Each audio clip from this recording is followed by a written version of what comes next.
शांतिकायेचो आनी एकचारपणाचो संदेश दिवपी नाताल हो सण 25 डिसेंबराक गोंयभर लोक व्हडा उमेदीन मनयतात।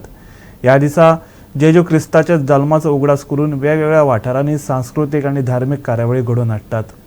New English high school Keri Terekhol वाठारांत माणकुल्या भुरग्यांनी डान्स, कॅरल आनी हेर विविध कार्यावळी घडोवन हाडल्यो। पळोवया काय उमेदीचे खीण। Today we are gathered here to celebrate Christmas. Christmas is celebrated on 25th December every year. Christmas is the season of joy, peace and happiness.